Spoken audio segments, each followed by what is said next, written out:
নমস্কাৰ এই মুহূৰ্ত দিবলৈ লৈছো আজিৰ দিনটোৰ বহু কেইটা গুৰুত্বপূৰ্ণ খবৰ। আজি হৈছে 28 নৱেম্বৰ। আজিৰ দিনটোৰ প্ৰথমটো খবৰ হৈছে এটা ডাঙৰ খবৰ। গুৱাহাটীৰ হাতীগাঁৱত ভয়ংকৰ অগ্নিকাণ্ড। বিধ্বংসী জুইত জাহ গ'ল কমেও 20টাকৈ বাসগৃহ। দুটাকৈ চিলিণ্ডাৰ বিস্ফোৰণৰ ফলত ভয়ংকৰ পৰিস্থিতি হৈ পৰিছে। বিধ্বংসী অগ্নিকাণ্ডত জাহ গ'ল দুখনকৈ বাহনো। হাতীগাঁৱৰ শাহনগৰত সংঘটিত এই ভয়ংকৰ ঘটনা।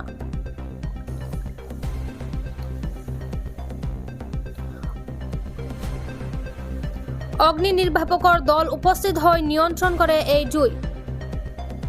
গুৱাহাটীৰ হাতীগাঁৱত ভয়ংকৰ অগ্নিকাণ্ড। দিবলৈ লৈছো আজিৰ দিনটোৰ আন এটা খবৰ। আন্তঃৰাষ্ট্ৰীয় খ্যাতিসম্পন্ন শিল্পী দীপক শৰ্মাৰ বাসগৃহত মুখ্যমন্ত্ৰী হিমন্ত বিশ্ব শৰ্মা। শিল্পীগৰাকীৰ প্ৰতিচ্ছবিত শ্ৰদ্ধাঞ্জলি নিবেদন কৰি বিদেশ আত্মাৰ চিৰশান্তি কামনা কৰাৰ লগতে শোক সন্তপ্ত পৰিয়ালবৰ্গলৈ গভীৰ সমবেদনা জ্ঞাপন মুখ্যমন্ত্ৰীগৰাকী। আজিৰ দিনটোৰ পৰৱৰ্তী খবৰটো হৈছে খিলঞ্জীয়াৰ ওপৰত অত্যাচাৰ বন্ধ কৰক। খিলঞ্জীয়া জীয়ৰী বোৱাৰীক আক্ৰমণ বন্ধ কৰক। খিলঞ্জীয়া লোকৰ ভূমি বেদখল নকৰিব। কঁপি উঠিল ধিঙৰ ৰাজপথ। শৃংখল চলিহাৰ নেতৃত্বত ধিঙত ওলাই আহিল খিলঞ্জীয়া। হাতে হাতে জোৰ লৈ উত্থাল কৰিলে ধিঙৰ ৰাজপথ। অবৈধ বাংলাদেশীৰ বিৰুদ্ধে এই প্ৰতিবাদী সমদল। ধিঙত বীৰ লাচিত খানাৰ গৰ্জন কাৰ্যসূচী। খিলঞ্জীয়াৰ ওপৰত অত্যাচাৰ বন্ধ কৰক। খিলঞ্জীয়া জীয়ৰী বোৱাৰীক আক্ৰমণ বন্ধ কৰক। আজিৰ দিনটোৰ পৰৱৰ্তী খবৰটো হৈছে এটা ডাঙৰ খবৰ। মধ্য অসমত পুনৰ চলিব বৃহৎ উচ্ছেদ। উচ্ছেদ চলাবলৈ সাজু প্ৰশাসনৰ বুলৰ জাল। বেদখলকাৰীক 29 নৱেম্বৰ বান্ধি দিছে শেষ সময়।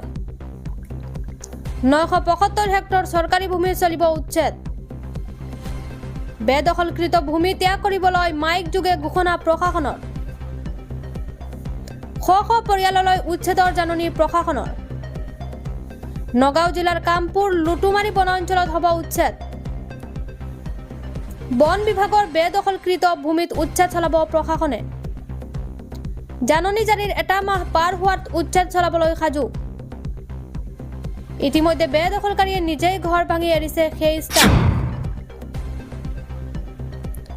আজিৰ দিনটোৰ আন এটা খবৰ হৈছে বিধায়ক অখিল গগৈ পুনৰ সদনৰ পৰা নিলম্বন। সদনৰ প্ৰশ্ন উত্তৰ কালৰ পৰা নিলম্বন বিধায়কগৰাকী।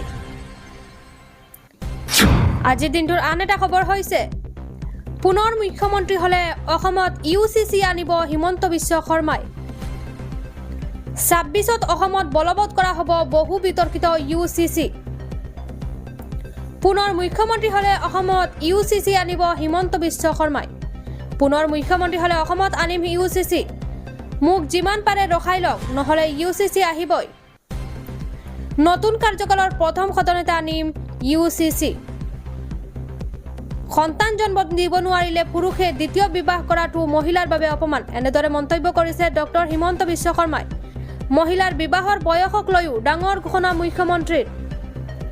পুনৰ মুখ্যমন্ত্ৰী হলে মহিলাৰ বিবাহৰ ন্যূনতম বয়স 21 বছৰলৈকে বৃদ্ধি কৰিম। বহু বিবাহ বিৰোধী বিধায়ক বিতৰ্কৰ সময়ত মুখ্যমন্ত্ৰীৰ ঘোষণা। আজিৰ দিনটোৰ পৰৱৰ্তী খবৰটো হৈছে গুৱাহাটী বিমানবন্দৰত খঙত অগ্নিশৰ্মা মহম্মদ সিৰাজৰ। এয়াৰ ইণ্ডিয়াৰ বিৰুদ্ধে মহম্মদ সিৰাজে উজাৰিলে ক্ষোভ। সমস্যা সমাধান কৰিব নোৱাৰিলে কোনেও যাত্ৰা কৰিব নালাগে এয়াৰ ইণ্ডিয়াত।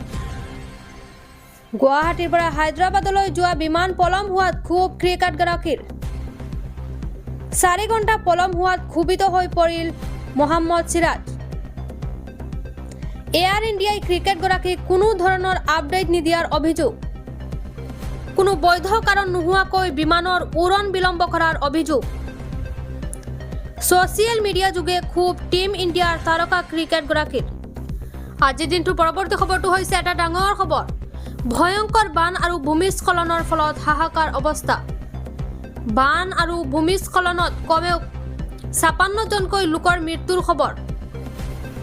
নেৰানেপেৰা বৰষুণৰ ফলত ভয়াৱহ বান ভূমিস্খলন 20 জনৰো অধিক লোক আহত হৈছে ভয়ংকৰ ঘটনাত বিস্তৰ বাবে ক্ষতিসাধন কৰিছে 6 শতাধিক বাসগৃহৰ ইতিমধ্যে অভিযানত নামি পৰিছে উদ্ধাৰগৰাকীৰ দল ভয়াৱহ পৰিস্থিতিৰ বাবে চৰকাৰী কাৰ্যালয় শিক্ষানুষ্ঠানৰ বন্ধ ঘোষণা স্তব্ধ হৈ পৰিছে জনজীৱন ব্যাহত যান-বাহন ৰেলৰ চলাচল